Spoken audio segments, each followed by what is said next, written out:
Hola, buenas tardes, días, noches para donde nos estén escuchando y a la hora que nos estén escuchando. El día de hoy estamos increíblemente emocionadas porque se está grabando nuestro segundo episodio de Terapia en Voz Alta.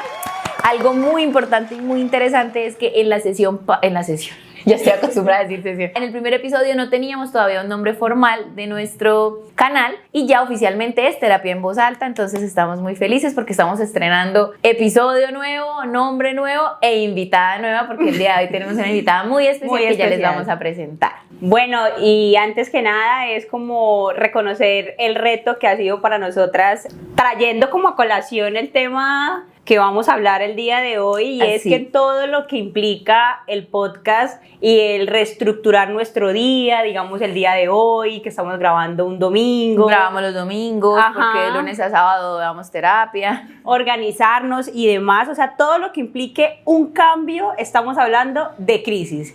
Y es precisamente lo que vamos a hablar. Sí, el día de hoy el tema va a ser sobre las crisis. ¿Qué es una crisis? ¿Qué tipos de crisis hay? ¿Qué estrategias podemos como psicólogas desde el enfoque cognitivo-conductual brindar a las personas que escuchen y o vean este episodio del día de hoy? Por eso el día de hoy tenemos una invitada súper especial, obviamente alguien afín que nos puede acompañar desde su experiencia y queremos presentarlas. Es una amiga muy cercana mía, la conocí en el posgrado y es ¡Daniela! Dani, preséntate, por favor. Bueno, soy Dani, como ya mencionaron, Cami también mencionó, nos conocimos en el posgrado, por ende también soy psicóloga, especialista de la área clínica y de la salud. Actualmente trabajo en el ejercicio independiente, que creo que ustedes hablaron de eso en el episodio anterior. Sí. Tengo un consultorio virtual, me centro un poco más en eso, y en las tardes también tengo otro trabajo que es en un centro terapéutico infantil donde trabajo con esta población. Es como a lo que me dedico actualmente y eso es lo que soy. A mí me gustaría que luego habláramos, pero más adelante, ya que las tres somos independientes, de lo que significa eso frente al estado de incertidumbre, ¿no? Teniendo muy de la mano que va acompañado con la crisis. Pero primero me gustaría que pudiéramos hablar dentro del concepto de cada una. ¿Qué es una crisis? Ok. Bueno, nosotras, como mencionamos en nuestro primer episodio, queremos que en este canal todo lo que hablemos sea algo que pueda entender cualquier persona, no únicamente profesionales, no únicamente psicólogos, porque la idea está en que llegar a estos canales y que tenga un mayor impacto está en que muchas personas nos van a escuchar y muchas personas de ellas muy seguramente nunca han ido a terapia. Entonces algo importante está en que esto sea para todo el mundo, de mayores de edad en la medida de lo posible, y que en cualquier momento donde lo escuchen o lo vean digan, adquirí algo, recibí algo y me aportó aprendí algo. Entonces empecemos hablando de qué es una crisis. ¿Qué es una crisis? Entendamos una crisis como un cambio, como un quiebre en la estructura de lo que yo consideraba estabilidad. Entonces ya todos sabemos que todos hemos vivido distintas crisis, pero entender una crisis como un cambio es también retirarle un poco la connotación de algo negativo. De lo una crisis dramático. No es algo malo. Exactamente. Efectivamente, hablando ahorita acá las tres estábamos diciendo que la crisis se ve como la interrupción a ese flujo continuo que yo tengo, ¿no? Y a lo largo de esto pues estamos diciendo que hay diferentes tipos de crisis. A lo largo de nuestro proceso de ciclo vital vamos a experimentar crisis normativas, y creo que una que atravesamos todas y también es como hoy en día, como no sé si la palabra sea como satanizada, pero se le conoce como rebeldía, y es la adolescencia, el entrar a la universidad, graduarnos, la búsqueda de trabajo, ¿no? Crisis normativas, están las no normativas, incluso lo que te decía yo hace un momento, antes de grabar, la muerte, ¿no? Es una crisis normativa, pero al mismo tiempo le colocaría la palabra no normativa porque nadie está preparado para asimilarla. Y ya estamos hablando de las que tienen un impacto mucho más frente al estado emocional. Creo que coincido en el punto, y es un punto de inflexión. Es aquí donde yo, de algún modo, hay un antes y un después en lo que yo he sido. Y así es como lo he vivido. Sin embargo, también hablábamos ahorita antes de iniciar cómo se está viendo hoy en día. Cómo a veces en el transcurso del día sucedió algo y es como, oh no, estoy en crisis. Mi colapso del día. Ayuda. Yo uso mucho en modo de chiste la expresión, mamá, ayuda. Porque es como, mami, venga y me soluciona porque esto yo no puedo. Y no es que no pueda, sino que está siendo un momento que coyuntural. En el día está representando algo. Sin embargo, yéndolo a como lo mencionaba Camila, como a los normativos, total coincido en que es un punto donde hay un antes y un después, donde sin duda uno no vuelve a ser el mismo. Y ahí se puede generar otra conversación y es, ¿cómo hacemos ese duelo de dejar ir ese antes que estaba? Sí, Así es. ajá. Entonces, digamos que en ese punto coincidimos las tres en el punto de cambio, Sí. el antes y el después. Que la crisis no es solo el evento traumático.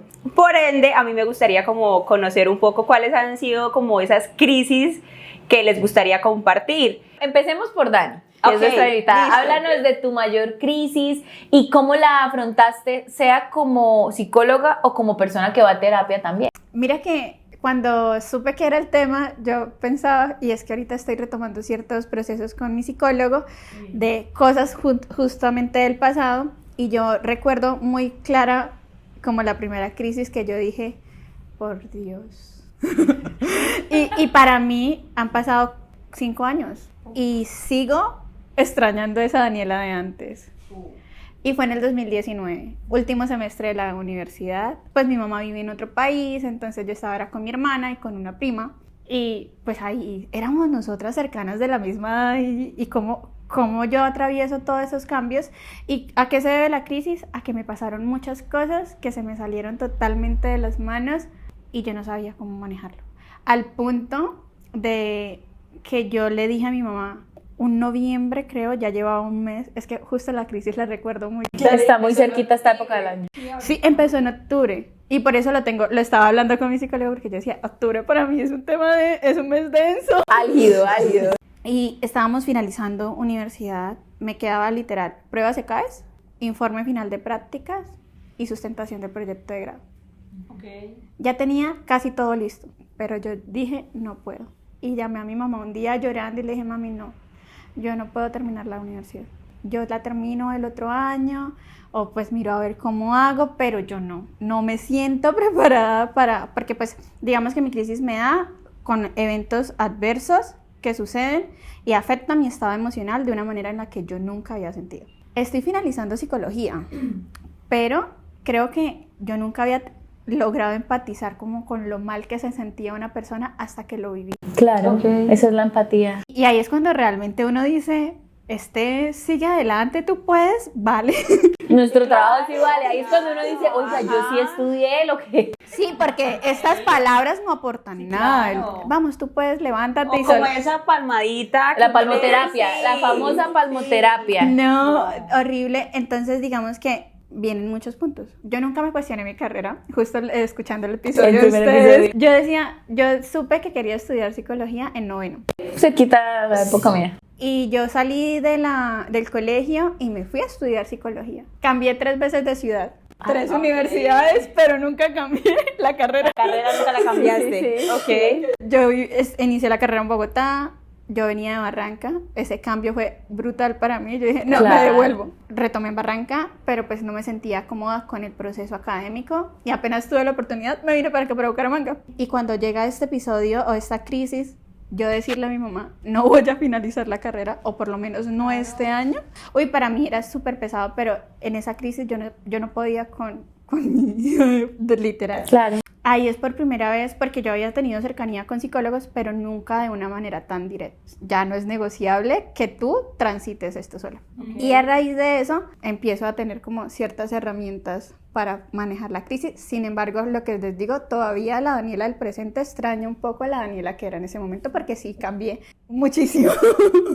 Fue lo que llaman ahora tu evento canónico. Sí, Se claro. transforma. Pero es que creo que a veces el evento canónico dicen que es por la elección de uno, ¿no? Yo ahí nada de lo que pasó lo estaba eligiendo. Pues mira que ya que Dani cuenta el tema de los cambios y conecté un poco con ese impacto a nivel emocional, yo también me traslado como finalizando hacia la universidad. Fue algo que no tuve que iniciar un proceso terapéutico, no quise hacerlo, es mejor dentro de esas palabras, y fue frente al divorcio de mis padres. Okay. Sí, ocurre el divorcio de mis padres, la separación de ellos, yo finalizando la carrera también con tesis a punto de sustentar, y para mí era como esa sensación de bloqueo. Yo creo que eso fue lo primero que yo hice y desafortunadamente el no necesitar el psicólogo no me lo va a permitir sentir. A mí esto no me va a doler, a mí esto no me va a quedar grande y yo voy a continuar como si nada de esto me estuviera pasando. Que luego más adelante, obvio, lo sentí, claro, me empezó a pegar muchísimo el hecho de llegar a mi casa y ver que ya no estaba mi papá, llegar a mi casa y saber que los rituales o ciertos eventos que teníamos en familia ya no estaban. Entonces ahí es donde marca también como lo que decía precisamente al inicio de la sesión, y es de la sesión, no del episodio, de interrumpir como esa línea continua, ¿no? El ya no están los rituales. Ajá. Y aquí hago como un paréntesis. Y mira que nosotras tenemos estaban pasando contextos externos a que estábamos finalizando nuestro proceso académico. Y quizás esa crisis se extiende un poquito más porque uno finaliza su proceso académico y todo lo que te dijeron que se supone que no pasa, spoiler, no pasa. Incluso fíjate que acá estamos tocando dos tipos de crisis distintas. La crisis, en parte, así sea de ciudad a ciudad, hay una crisis migratoria, hay una crisis académica, hay una crisis familiar y uno sigue andando en la vida, o sea, todo sigue pasando al tiempo, ¿no? Y yo creo que tiene sentido, por eso es que uno cambia tanto. Claro. Si te das cuenta y escuchándolo acá, y lo veo también como un aprendizaje de estas crisis, es que una crisis es cuando muchos eventos surgen en un mismo tiempo. Sí. Yo algo que hablo mucho con mis consultantes es, separémoslo, o sea, hagamos como una estructura de que, ok, te despidieron de tu trabajo, te estás separando, falleció un ser querido, no sé, no tienes para pagar el arriendo, veámoslo uno a uno, porque si no nos chiflamos. Claro. Entonces, ese punto de inflexión o de quiebre está en que todo lo que yo sé manejar me está llegando en un mismo punto de vida donde ya todo junto no se me sale de las manos. Claro, y ahí es donde agotamiento.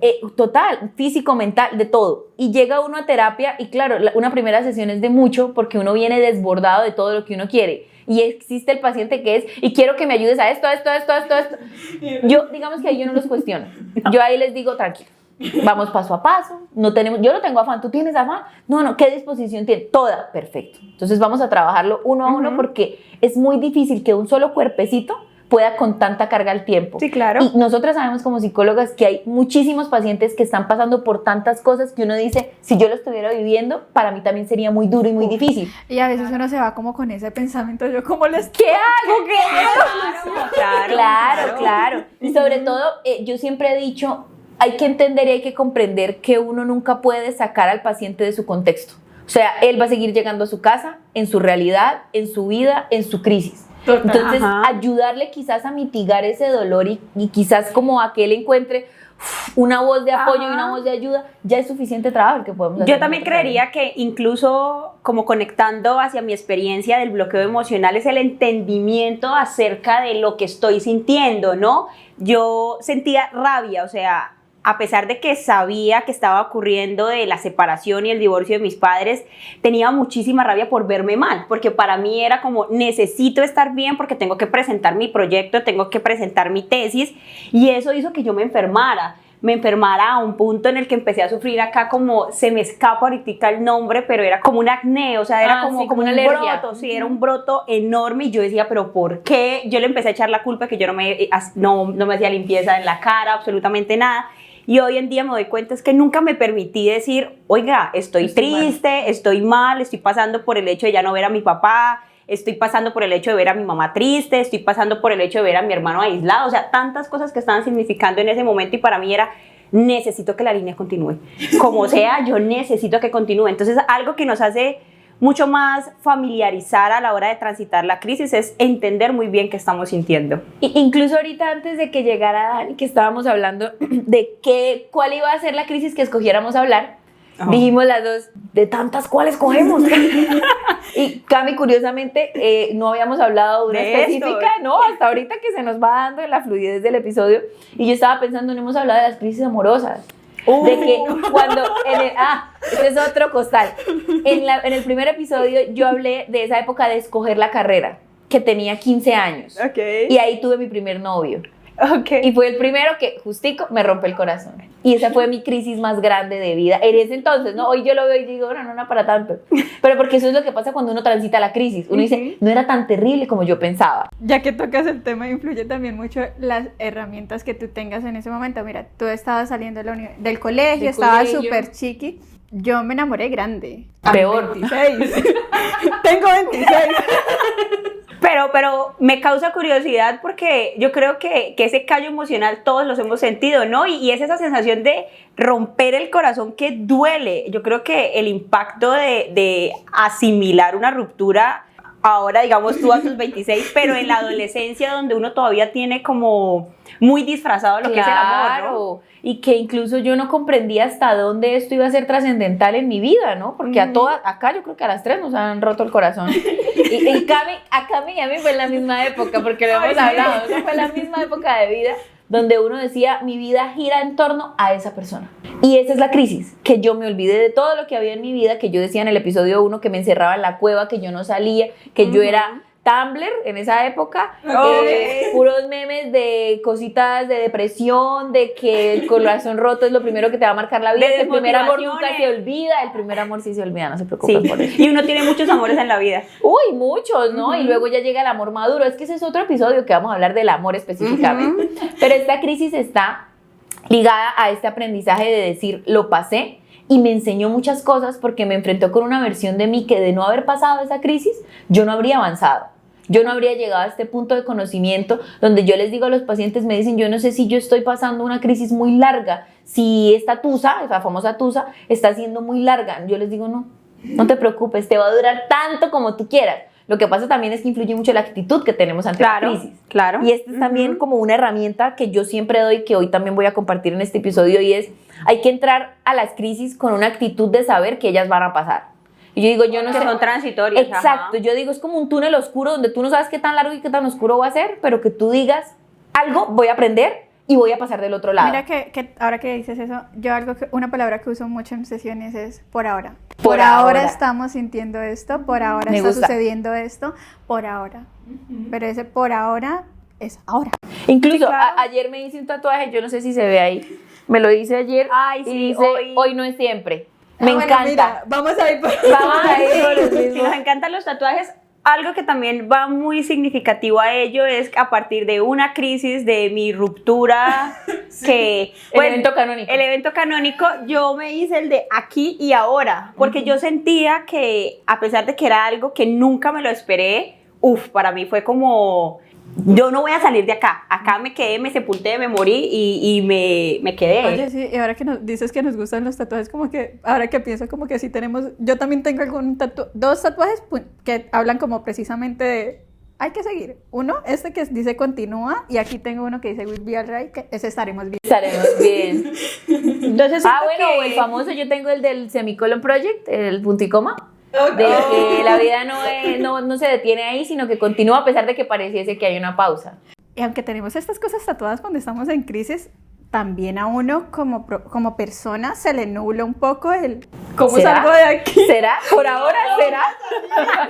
no estoy sintiendo. No, y ahí yo digo, los psicólogos no hacemos promesas porque nunca podemos generar la certeza de que un paciente va a estar de cierta forma, pero yo les digo, a pesar de que no hago promesas, te prometo que tú vas a estar bien. No sé cómo, no sé cuándo, no sé a qué horas, pero te prometo que sí vas a estar bien. En algún punto uno vuelve a estar... Algo que me es importante hablar de las crisis es que no todo es uno, ¿no? Y eso dándole valor como a esos factores que yo tengo de acompañamiento. Uno no siempre se acobija a esas personas de contarle a mi familia, hablar con mis amigos o simplemente el hecho de saber que estoy mal, pero darme el tiempo de, bueno, voy a hablar con alguien, así sea extremadamente superficial. Entonces poco se le ha dado valor a la red de apoyo en la crisis. Con las redes de apoyo sucede algo, y es de que lo más valioso de una red de apoyo no es la cantidad, sino la calidad.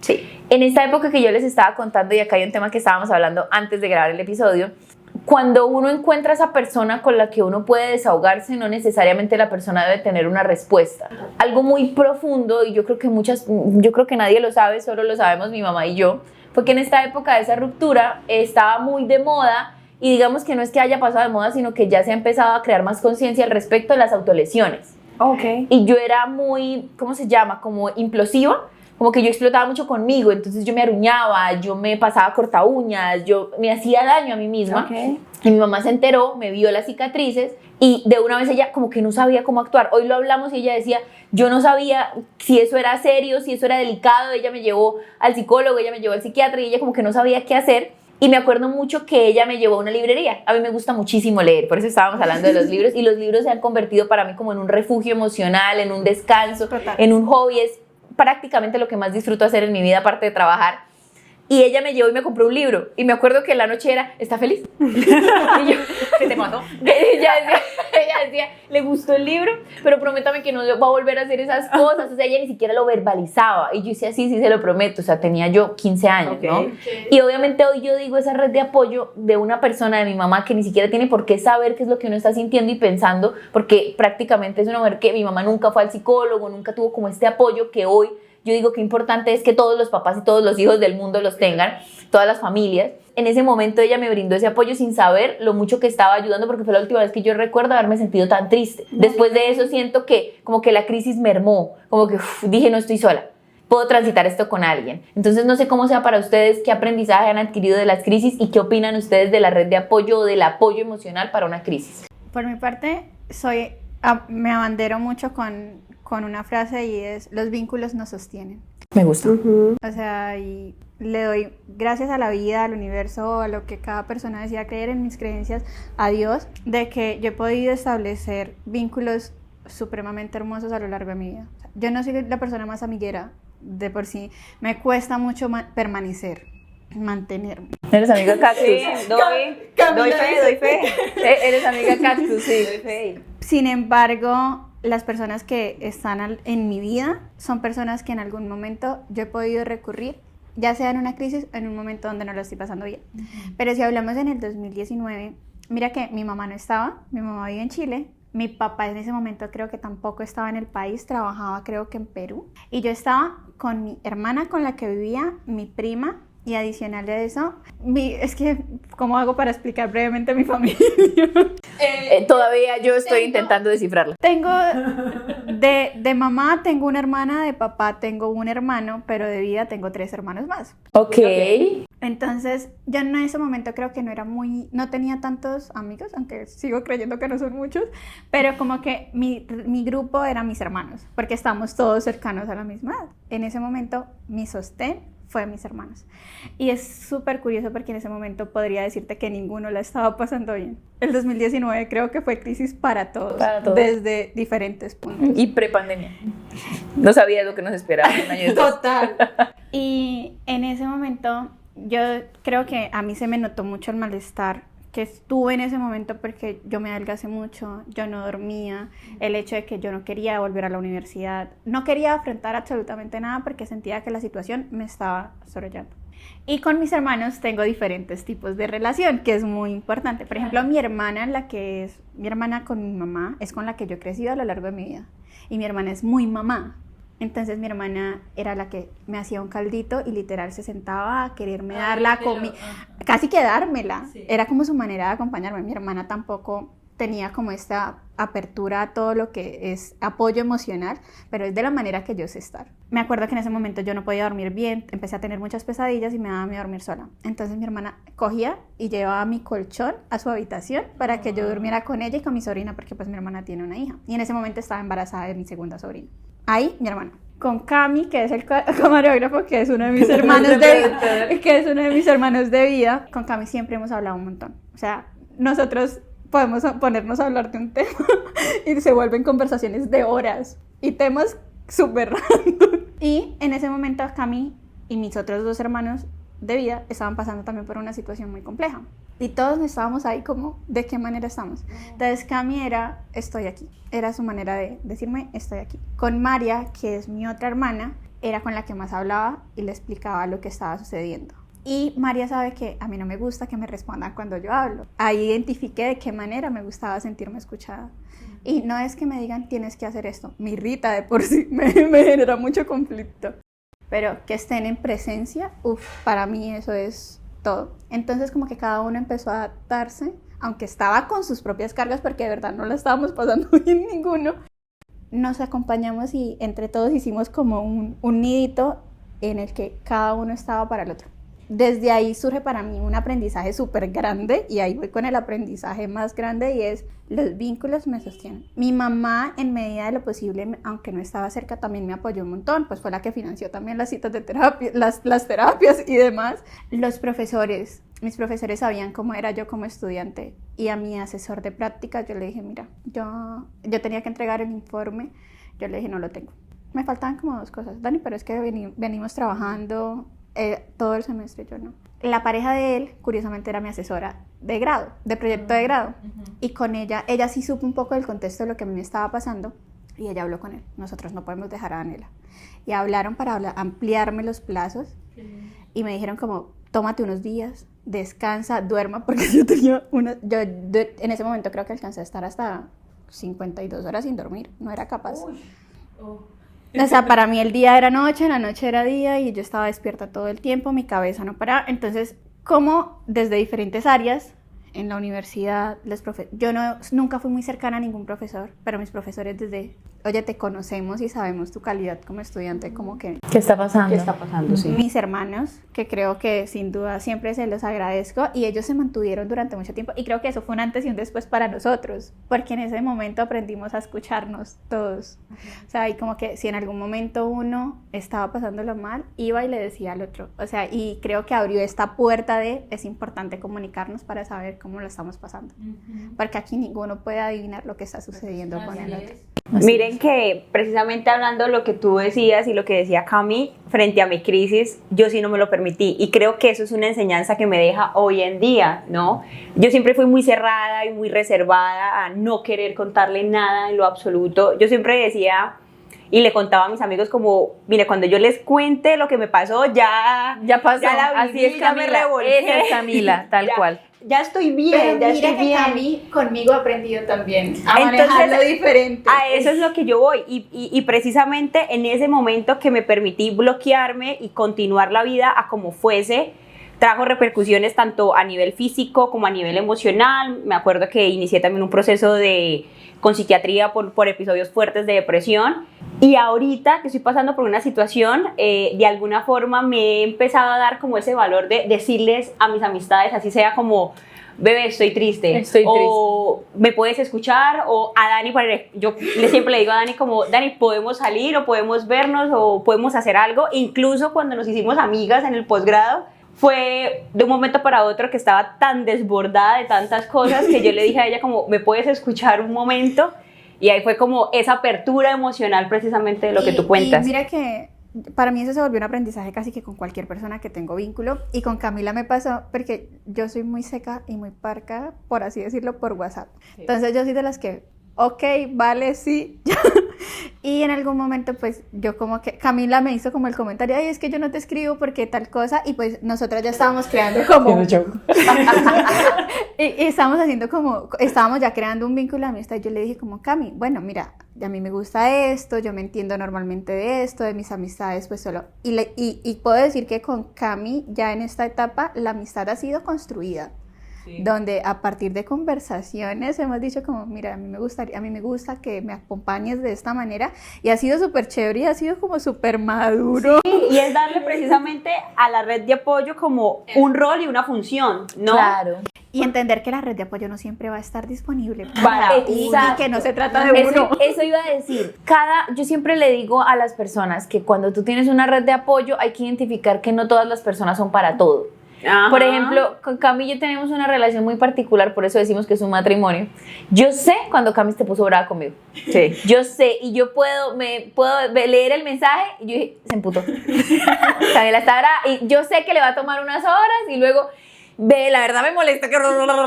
Porque nosotros hablamos todo el tiempo por WhatsApp, y cuando nos vemos, pues que ya tenemos como nuestras reuniones, pero no somos muy expresivas. Incluso, algo por anotar importante, hasta esta semana, después de 4 años de hermosa relación, la primera nos vez. Dijimos te quiero por primera vez. Nunca nos expresamos el cariño, pero sabemos que es una relación muy importante. Yo siempre quiero que Cami esté bien, que su familia esté bien, que todo en su vida esté bien, porque yo sé, y eso es algo de la reciprocidad, y es de que así como Cami yo sé que se preocupa porque yo esté bien, yo quiero que ella esté bien, así no me esté diciendo que la está pasando mal, pero uno ya aprende a identificar, uno lo que tú decías, yo ya sé que con ver a Cami yo ya sé que ella no está bien. Y también el punto de, mira cómo yo puse el ejemplo de mis hermanos, o sea, con unos podía hablar y podía extenderme, digamos que con uno era más distracción, con el otro era más, mi hermana era más de cuidado. Yo me acuerdo que en algún momento les dije, si ustedes me ven muy encerrada, sáquenme. O sea, como, díganme, vamos a hacer algo.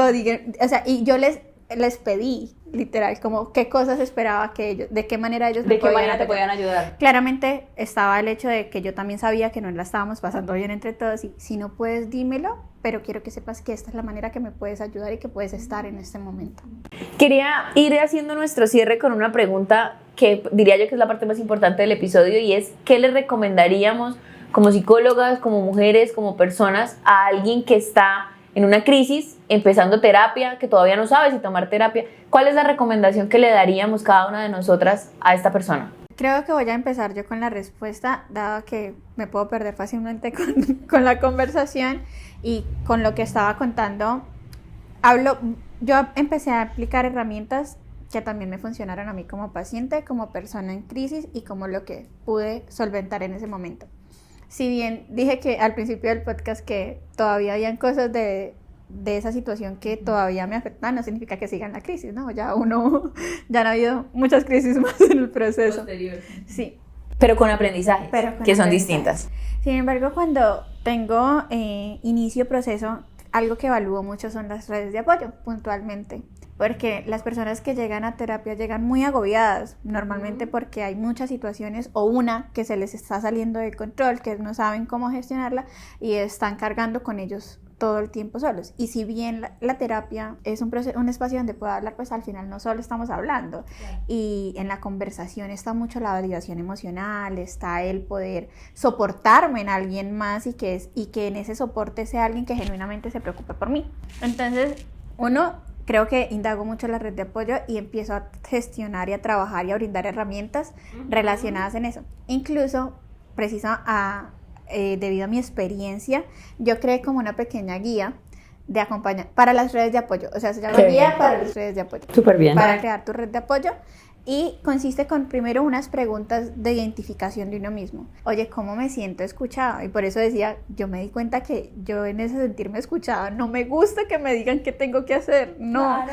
Pero hay personas que realmente cuando cuentan algo quieren que les ayuden a abrir que les den soluciones. Exactamente. Entonces yo, entre esas está como, ¿de qué manera me gusta sentirme escuchado? ¿Qué es válido para mí en un momento de escucha activa? Que me miren o que me toquen o que necesito yo en ese espacio. Cuando me siento mal, ¿qué me gustaría hacer? Porque no siempre queremos hablar. Claro. A veces estar con una persona. Hacer algo diferente. El simple hecho de estoy acompañada, pero no estamos hablando de nada y que no sea incómodo y que sepa que esa es una forma también de darme soporte. Entonces, digamos que hay unas preguntas relacionadas en qué es lo que para ti es importante en ese proceso en el que tú quieres sentirte acompañada. También hago una explicación y sensibilizo mucho esto de no quiere decir que siempre te lo vayan a dar.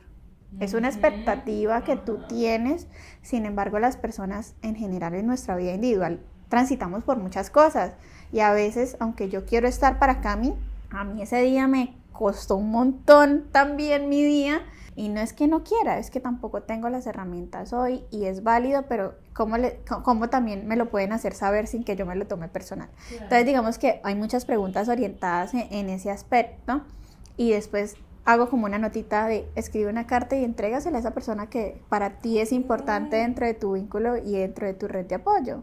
Volviendo a lo que me abandero de que los vínculos nos sostienen, siempre les digo, nosotros no necesitamos pasar por un proceso de sanar o de salir de una situación solos.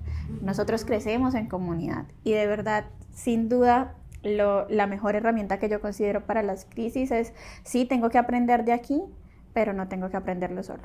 Muy bien. Muy bien. Cami, ¿tú? Yo lo relacionaría a lo que dice Dani, pero algo que también me ha servido mucho para mis crisis es ser muy compasiva conmigo misma. La dosis de autocompasión. Ajá, porque una vez incluso hablando con mi psicólogo, él me decía, tú tienes que saber que tú eres tu mayor refugio. Entonces él me colocaba la analogía de una casa. Me decía, es como llegar a tu casa y sentirte cómoda. ¿Cómo vas a llegar tú a tu casa a sentirte cómoda si estás ahí con el que te critica, con el que te señala frente a la herida? Y eso hace que tú te estanques y de alguna forma no vas a querer tener ninguna probabilidad de tener que cambiar o hacer algo diferente. Entonces yo siempre digo inclusive a mis pacientes que todas las acciones que nosotros hagamos de manera continua o nos están alejando o nos están acercando frente a algo. Entonces de alguna forma el saber que el día de mañana o el minuto siguiente o a la hora siguiente puedo hacer algo diferente que me pudiese ayudar, es la manera que también a mí me ha ayudado para poder transitar mis crisis, a más allá pues de la escucha, a más allá de saber a quién contarle o de qué manera, como dice Dani, esas funciones que yo le otorgo a mi red de apoyo. Tengo apoyo emocional, apoyo laboral, apoyo económico, espiritual, y decirles en qué momento pues ellas me tienen que ayudar o soportar. Me gusta. Yo creo que solo, aparte, para complementar los puntos que ustedes tocaron, voy a decir 2 cosas. Y es la primera, no correrle a la crisis. Porque ese es el mayor problema, querer estar bien ya. Y vuelvo y reitero, creo que lo dije, no fue en un en vivo que hicimos, yo dije, no trabajamos en el negocio de las gratificaciones inmediatas. No prestamos terapia express, no apagamos incendios, somos personas que ayudan o acompañan en el proceso terapéutico de las personas, mas no damos esa solución. Y en una sesión no vas a estar bien, en una conversación no vas a estar bien, en una actividad no vas a estar bien, es un proceso. Entonces, permitirte entender la crisis es también hacer que sea más corta. En ese mismo, no me estoy afanando, se hace mucho más transitorio. Hace un tiempo un amigo que teníamos, Cami y yo, me decía, pero ¿tú por qué lloras si tú eras psicóloga? Y yo le decía, porque los psicólogos lloramos, y a mí me encanta decir, estoy triste, y qué rico porque estoy aprendiendo de este momento vulnerable de mi vida. Las emociones son como órganos. Uno sabe que uno tiene riñones, pulmones, estómago, lo mismo son las emociones, tienen una función, y sin ellos empieza a fallar el cuerpo. Claro. Y ahí viene esta segunda parte, que es la salud física, la salud mental, enlazada precisamente con el organismo, que somos el mismo cuerito, y están las 3 claves que siempre le digo yo a los pacientes: dormir, comer y sudar, en ese orden. Entonces yo digo, si tú no duermes, esas 52 horas debieron pasar factura. Horrible. Obvio. Dormir, básico, un sueño reparador, un sueño que tú digas, descansé. Comer, tener una relación sana con la comida, que habrá un episodio solo de alimentación consciente y alimentación sana, una relación donde la comida no es un premio ni un castigo, sino una necesidad. Y sudar. Yo digo, a mí no me interesa si tú eres atleta de alto rendimiento, si tú cargas bolsas de mercado, si tú le das vueltas al parque. Física. Para mí, con que tú sudes, tú ya le estás dando a tu cuerpo el debido proceso de que elimine esas toxinas que el cuerpo no necesita, y que tu cuerpo se utilice, que tú utilices esos músculos. Entonces, si a ti te hacen una cirugía, el doctor te va a decir, yo ya hice, pero usted camine. Usted tiene que probar que le funcionó la cirugía. Claro. Si uno se queda quieto, lo que no se usa se atrofia. Y ahí está esta salud física de la mano con esta mental, donde al final del día uno dice, eventualmente me empecé a sentir mejor. Vamos a hacer nuestro cierre de este segundo episodio. Creo que se nos dio mejor que el primero. Dani fue un excelente complemento a este episodio, nos llevamos súper bien. Dani y yo nos acabamos de conocer, cabe aclarar, pero hubo mucha química y yo creo que eso nos favoreció mucho. Entonces, bueno, quería que cerráramos el episodio agradeciéndole a Dani por estar acá, por prestarnos como este espacio de su tiempo, de su vida y de su corazón al abrirse acá también muy profundamente en los temas que tocamos. Y vamos a darle un espacio a Dani para que hable de sus redes, de cómo adquirir su guía, que ya nos las promocionó y nos parece valiosísima. Súper importante. Y luego nos despedimos nosotras. Bueno, primero agradecerles el espacio, que aunque me conozco con Cami y pues estoy rodeada de Cami. Sí, es que muchos Camilos acá. No, demasiados Camilos, sí. Yo, igual que Camila, como lo mencioné en el episodio anterior, yo y las cámaras tenemos todavía ese proceso de trabajarlo porque estoy tratando de estar más activa en redes sociales. Entonces, para mí también era un poco ponerme nerviosa, pero me hicieron un espacio muy ameno, pues ya con Cami me siento en confianza. Camilo es mi hermano, a ti no te conocía, pero me recibiste súper bien. Entonces, primero, agradecerles eso. Segundo, la confianza de ser su primera invitada. Ajá. Sí. Les pongo la vara alta. Obvio, sí. Y bueno, hablando de mis redes, lo que les digo, estoy en ese proceso de transitarlas porque para mí el tema de aparecer sigue siendo bastante complejo. Sin embargo, me encuentran como Daniela Arevalo SIC en Instagram. Normalmente solo manejo Instagram y pues ahí pueden encontrar la información. La guía de las que les mencioné, pues hay un post que habla de esto, pero adicional hay un link en el perfil donde pueden encontrar acceso directo a la guía. No hay ninguna restricción, no tienen que suscribirse a nada, no tienen que pagar nada. Es una herramienta que de verdad hice con mucho cariño y cuando hablo de ella menciono que yo dudé mucho de sacarla porque yo decía, pues a la gente ¿qué le puede importar esto? La compartía con mis pacientes y ellos le daban un uso súper bonito. y hablé con personas que no conocía, como ven, tú la entiendes, le escribí a una chica que habla mucho de salud mental, pero que no es como una influencer muy grande, porque dije que me pueda contestar. Sí, y claro. la chica me hizo unas retroalimentaciones, hablé con mis hermanos, se las mostré a ella. María es licenciada en español y literatura, entonces yo, oye, mira la ortografía, mira la redacción.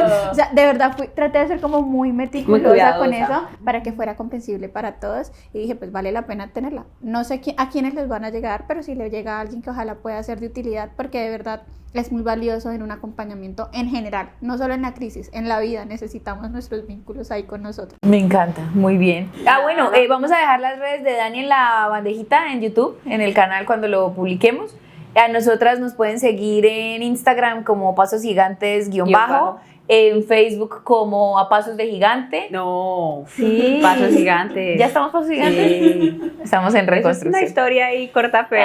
Bueno, algún día tenemos que contar la historia del nombre. Nos pueden seguir TikTok. por donde más. En TikTok estamos como Pasos Gigantes 1 y creo que ya por y ahora. en YouTube, pues... Y en YouTube, Terapia en Voz Alta, que pues obviamente la idea es que cada vez este canal siga creciendo, que sigamos recibiendo nuevas personas y que cada vez seamos más en esta comunidad que estamos construyendo con mucho amor. Bueno, nos vemos a la próxima. Gracias. Chao.